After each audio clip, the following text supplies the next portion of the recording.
আমরা আশা করব যে আমাদের এনসিপির মাধ্যমে আমরা যদি আমাদের দেশটাকে যদি আমরা পরিবর্তন করতে পারি, পরিবর্তন আমরা চাই, আমরা এই পরিবর্তন আশা নিয়ে আমাদের পথচলা।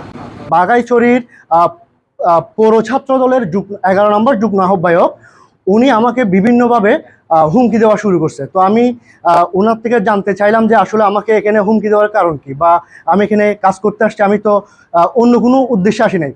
উনি আমাকে সরাসরি বললো যে আপনি উন্নয়নমূলক কাজ করেন, আদার্স যে কোনো কাজ করেন, সব কিছু আপনি এলাকার বাইরে গিয়ে করেন, এলাকায় যদি করেন তাহলে আপনার সমস্যা হবে। এই কথা বলার পর আমি বলছি আমি বাগাইছড়ির সন্তান, আমি অবশ্যই আমি কাজ করলে আমি আমার এলাকাতেই করব, আমি তো অন্য কোথাও যাবো না। এইটা বলার পর বল কিনা আপনি এলাকাতে আসতে পারবেন না, এইটা আপনি যদি এলাকায় আসেন তাহলে আপনাকে আমরা মানে আমাকে বিভিন্ন ধরনের হুমকি দেয়, আমাকে মারবে, ধরবে, আমাকে কেটে আপনার ইয়াতে ফেলে দিবে, ওই যে পাহাড়ে ফেলে দিবে। তো এই বিষয়টা যখন আমি আমার ছাত্র দলের আরো ছোট ভাই যারা আছে তাদেরকে যখন আমি অভিহিত করি, ওরা এগুলো নিয়ে বিভিন্ন সোশ্যাল মিডিয়াতে তারা ফেসবুকে পোস্ট দেয়, পরবর্তীতে তাদেরকেও হুমকি দেওয়া শুরু করছে। তো এই বিষয়ে আমার ছোট ভাই বাগাইছড়ি থানায় একটা জিডি অভিযোগ করে, অভিযোগের প্রেক্ষিতে পরবর্তীতে তারা এলাকা থেকে, বাহিরের এলাকা থেকে তারা ছেলে নিয়ে আসে তাদেরকে হামলা করার জন্য।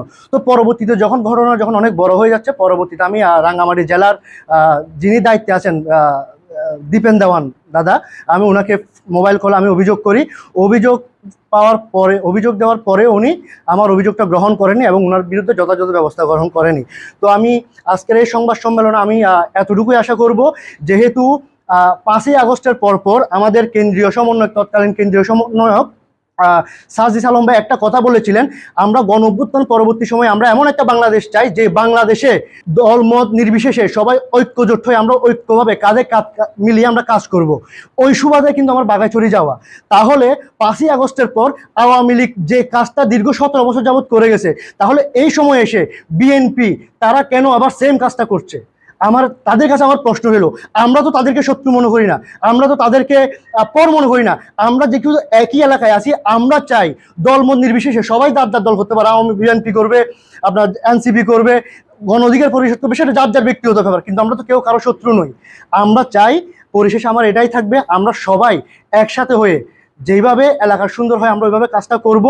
আর বিএনপির যারা আছে এই ধরনের হুমকি ধামকি দিচ্ছে তাদেরকে এতটুকুই বলবো, আমরা আসলে কারো শত্রু নই, আমরা এলাকার উন্নয়নের জন্য যাই, এলাকার উন্নতি করতে চাই। সকল দল মত নির্বিশেষে সমস্ত জাতি গোষ্ঠী যারা আছি আমরা সবাই মিলে আমরা নতুন একটি রাষ্ট্রীয় কাঠামো করতে চাই, নতুন একটা রাষ্ট্র বিনির্মাণ করতে চাই, যেখানে আমাদের কোনো বৈষম্য থাকবে না। কাজেই আমাদের এখানে কাউকে শত্রু ভেবে আমাদের কোনো কাজ আসবে না।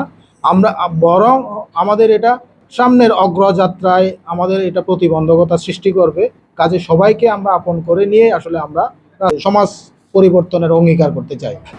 তো এই আজকের এই দিনটাকে আমি স্মরণে করে বলতেছি যে আমাদের একটা এবং